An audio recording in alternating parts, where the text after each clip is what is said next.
Ethan Mercer had spent the last 2 years building a reputation online as an AI artist. His social media pages were filled with surreal landscapes, cinematic portraits, and strange digital experiments that attracted thousands of followers. Most people used AI to create pretty pictures. Ethan used it to chase mysteries. That obsession was exactly what got him into trouble. It started with a late-night post on an online forum. The thread was titled, "Has anyone else seen her?" Normally, Ethan ignored conspiracy theories. The internet was full of people claiming to find ghosts, monsters, or hidden messages in random images. But this thread was different. Dozens of users had uploaded screenshots from completely unrelated AI-generated pictures, different prompts, different creators, different AI models, yet all the images seemed to contain the same woman. Sometimes she stood in the background.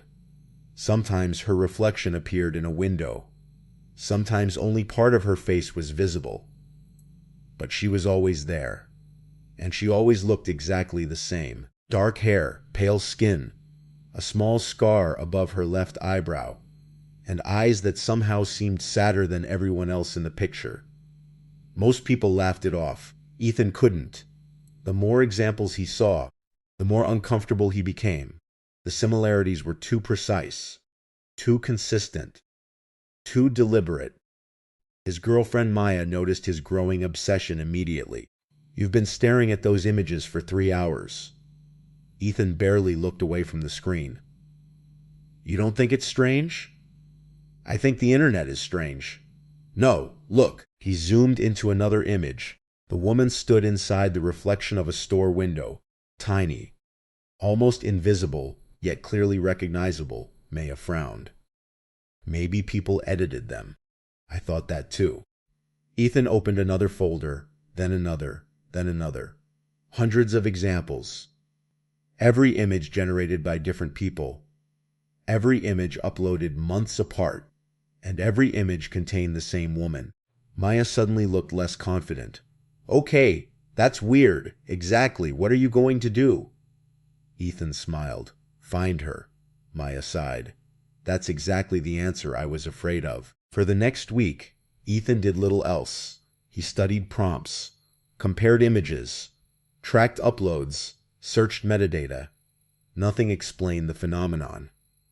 Eventually, he discovered something strange. Images containing the woman often shared one detail. The prompts involved loneliness, isolation, abandoned places, empty streets, forgotten buildings. It was subtle, but it appeared again and again, as though the woman preferred being near solitude. That observation led Ethan to a theory. What if certain emotional concepts increased the chances of finding her?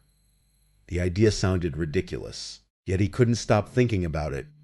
Late one Friday night, Maya left for bed while Ethan remained at his desk. "You coming?" "In a little while. You said that 2 hours ago." "I'm close." "Close to what?" He hesitated. "Finding her." Maya rolled her eyes. "Try not to summon anything." The joke wasn't funny.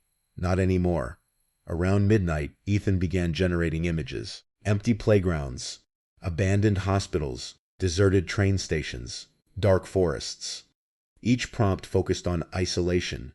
Each generation produced dozens of results. At first, nothing happened. Then image number 73 appeared. Ethan froze. There she was, standing beside an empty bus stop, far in the distance, watching the camera. His pulse accelerated. He generated another image, and another, and another. The woman appeared again. Not every time, but often enough to be impossible.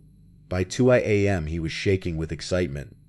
He opened a fresh project, typed a new prompt, and hit generate. The resulting image caused every hair on his body to stand up. The woman wasn't in the background anymore. She was standing directly in front of the camera, close enough to see details. The scar, the pale face, the exhausted eyes, and something else. She was looking directly at him, not at the viewer, not at the imaginary camera, at him, as though she knew who was generating the image, as though she knew he was searching. A cold chill slid down his spine. Then the lights flickered once, twice, 3 times. His monitor briefly went black. When it returned, the image had changed. The woman was smiling. Ethan knew she hadn't been smiling before. Maya. No response. Maya. Silence. The apartment felt strangely quiet. Too quiet. He stood and walked toward the bedroom. The hallway seemed darker than normal, the shadows deeper, the air colder. When he entered the bedroom, Maya wasn't there. The bed was empty, the bathroom was empty, the apartment was empty. His heart began racing. Maya! Then he heard something, a faint humming sound, coming from the office. Slowly he turned around. The humming continued, a melody he didn't recognize, one that somehow sounded familiar anyway. Ethan rushed back to the computer room. The chair sat empty. The monitor glowed softly and displayed a brand new image, one he hadn't generated. The image showed his apartment hallway, exactly as it looked in real life, except someone stood at the far end. The woman watching, waiting, smiling. Ethan stumbled backward. The image changed again. Now she appeared closer, several feet nearer. Then again, closer, and again. Each update brought her nearer the camera, nearer the viewer, nearer him. His internet disconnected. The monitor remained active. The image continued changing. Closer, closer, closer, until her face filled the entire screen. Then everything stopped. The humming stopped. The monitor went black. Silence returned. For several seconds, Ethan simply stood there, breathing heavily. Then his phone vibrated. Unknown number. A text message. Attached was a single image, the same woman, standing behind him. Inside his apartment, Ethan slowly turned around. Nothing.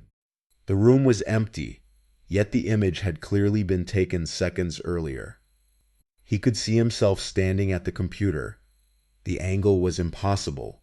Someone would have needed to be inside the room, watching him. A second message arrived. This one contained only 4 words. You should have stopped. Police investigated. They found no intruder, no evidence, no explanation. Everyone assumed it was a prank. Everyone except Ethan. Over the following weeks, the sightings increased.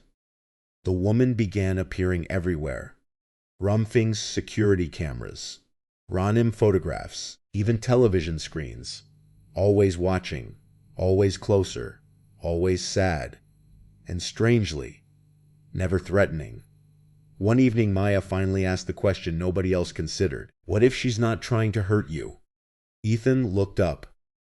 What? What if she's trying to warn you? The idea lingered because every appearance shared something in common. The woman's expression. It wasn't anger. It wasn't hatred. It was fear. As though she was terrified of something or someone. Something hidden beyond the frame. Something Ethan couldn't see yet. And that's what scared him most. Because if the woman was afraid, then what was she looking at behind him?